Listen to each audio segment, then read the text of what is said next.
Hey, what's up, everybody? This is day one of our case studies in real estate. So, what we're going to do in this series is I am going to take you through and tell you exactly how we put together different deals, and we're going to break down those deals that we are talking about. So, I'm going to take you through and show you all different types of case studies so that you can get a feel for all the different types of real estate that are out there and how you can start to get into this game in many different ways so that you can understand how it's done by professionals out there and how different properties work and how different things can be put together and structured in order to create a portfolio over time or just turn capital. So start to create that active income within the real estate space. So make sure that you subscribe and come back and watch every single one of these videos that we put together in order to really truly understand some of the different case studies and scenarios that we're going to break down for you here. So today what I'm going to start with is I'm going to start by talking to you about the very first property that I ever bought. So the very first one, and here's how it started. So I'd been studying real estate for a really long time, but I hadn't made any moves whatsoever. So I had not actually got into the game. And one of the most important things that I think you need to do is actually step up and get into the game. Start doing first, and then you will from that gain experience, learn different markets, see if you actually like doing what you're doing, or if you don't, or if you need to pivot into a different space. So in this situation, what I did was I was in a new market. I was in the state of North Carolina, and I had reached out to a person who was a local real estate investor who I knew was very savvy in the real estate market. So I reached out to him and I said, "Hey, um, are you interested in just sitting down for lunch, having a conversation, and showing me some of the different properties that you have?" And he said, "Yes, absolutely. Let's do that." So I sat down with him. We had a nice conversation. We hopped in the car and we started driving around. And while we were driving, he said, "Hey, I actually have a property that's right around the corner that we were thinking about selling. We were getting ready to list it, but are you interested in buying it?" So he drove me by this property, and it was a very rundown duplex, but looked decent on the outside. It looked like it had some potential associated with it. So he shows me this property. We go out, just showed it to me from the outside, and he said, "Hey, do you want to buy it? Here's what I want for it. So I want $70,000 for it, and I will sell this property to you." And I said, "All right, done. Let's do it. Let's do it." So here's the economics of that property when I bought it. So when I bought it, it was a duplex. It was a one bed, one bath upstairs, and then a two bed, two bath downstairs. And the rents on that property at that time were $300 upstairs and $325 downstairs. Now, I didn't have $75,000 at that time, so I went to a local bank and I got what's called a commercial real estate loan. So, commercial loan that the local bank wrote. So, what they did was they had me put 20% down and they wrote a note for the remainder of that purchase price. So, my cost on that property for that 15-year mortgage was about $418. So my monthly payment that I had to come up with was $418. Now, the property right out of the gate, it had tenants in it. So I actually inherited this property with tenants in the property already, which was great because the property actually, even though it was such small amounts of rent, it cash flowed right out of the gate. So we had cash flow on that property immediately when we purchased it because of that super low financing. The insurance and the taxes on it were it was like $75 a month for the insurance and about $75 a month for the taxes. So it was very low barrier of entry to get into that game and to start learning. Now, luckily, the tenants that I had that were in place that we inherited, were decent tenants. I mean, they were good tenants. We didn't particularly have any issues with those tenants when we took that property over. Um, so we ran this property exactly how it was. We did absolutely nothing to it for the first year that we had that property under operation. So it was cash flowing a very, very small amount, but was still cash flowing some amount for us to utilize.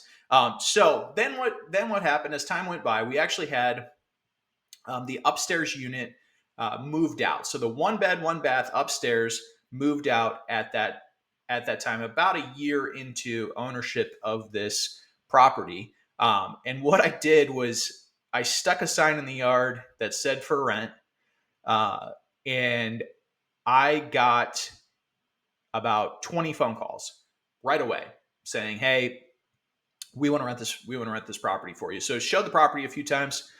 Ended up getting a renter in there without doing any work to that particular property for $450. So we raised our rents from $300 upstairs to $450 when we put that new tenant into that property. Now, that was still below market rents at that time. So we didn't make this big jump up to market rents at that time. We didn't do any rehab with it at that time. We didn't do anything with that property to try to increase the value of that property substantially. We just simply raised the rents a little bit and got a tenant back in there. Now, part of the reason that we did that was because I just didn't know what I was doing at the time. I was just learning, just getting into the real estate game, just starting to get my feet wet and understand management and how to place people in properties and what properties are actually worth.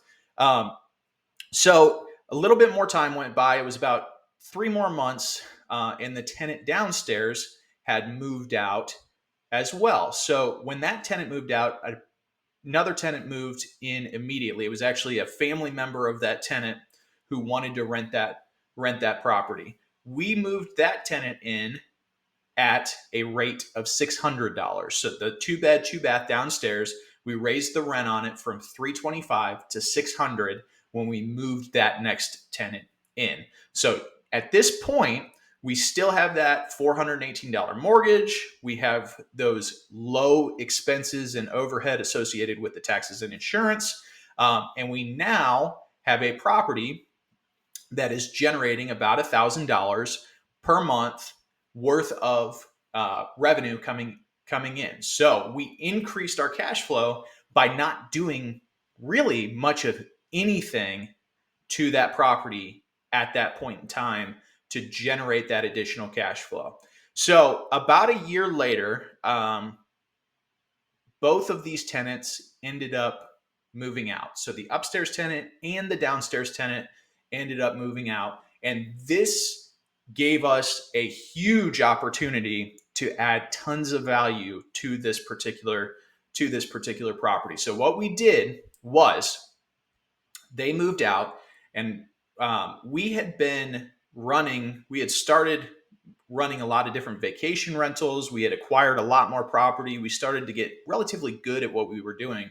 We were doing flips. We were running vacation rentals. We were running short-term rentals. We were running long-term rentals. We had evolved to a spot where we had quite a bit of experience in the real estate world. So what we did was we went into the property and we completely rehabbed that property.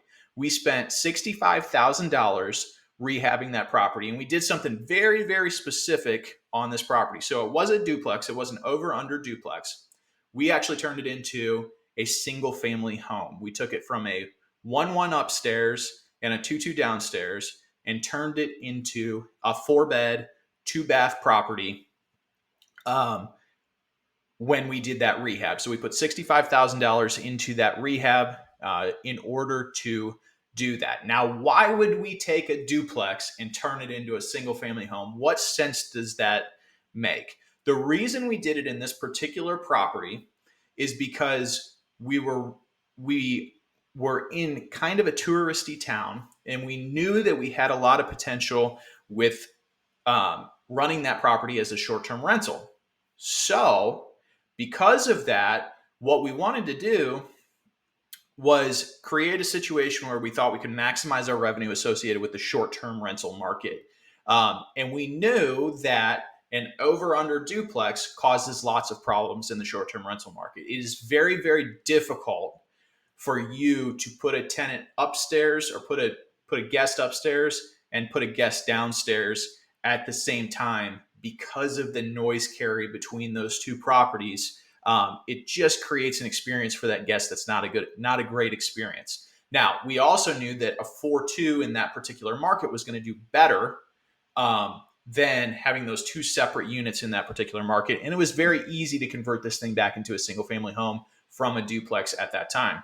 So we went through, we painted the exterior of the house, we painted the interior of the house, put vinyl plank down, redid all of the showers to tile showers, put in quartz countertops, put in new cabinets, really dialed this place up and made it look very new and neat and fresh, so that we could try to position it to maximize our revenue. So what we did after that was we actually sent in an appraiser to appraise this property. And the appraisal came back on this property for $212,000 after we had went through and done our renovations. So we paid $70,000 for the property. We cash flowed on it for a few years.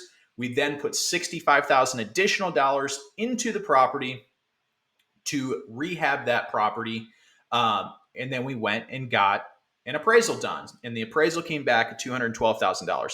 So what that did was that allowed us to then go in and refinance that property and actually pull money out of that property. So once we went in and did that refinance, we actually ended up cashing out $35,000 from that refinance and putting it into our actual pocket. So we now have a property that is worth $212,000. So we added all this value to it. We pulled $35,000 out, put it in our pocket, and then we had a mortgage. We had a new mortgage on this property that was a $1,149 per month mortgage, and that included taxes and insurance. Now we turned around and we put it on the short-term rental market, and we actually ended up finding ourselves in a position where we brought on a midterm renter. So we had a renter who came in who needed a furnished apartment, who needed all the utilities in place, but was only looking to rent that property for about 2 months. So this person came in and rented that property for 2 months for $3,500. So $3,500 per month to rent that property on that very low new refinanced mortgage rate. So our cash flow went up substantially at that point, put us in a position where we were cash flowing substantially. We had cashed out money from that property. And at this point, we actually had zero of our own true dollars in this property, generating an infinite return. So this story of our very first property here, and today we actually still own this property, but this story just tells you what you can do with real estate over time, right? Real estate is extremely forgiving over time. So even if out of the gate there's a buy that isn't that perfect buy, it's not generating the exact amount of cash flow that you want, or you're not hitting a home run, it's just a simple single.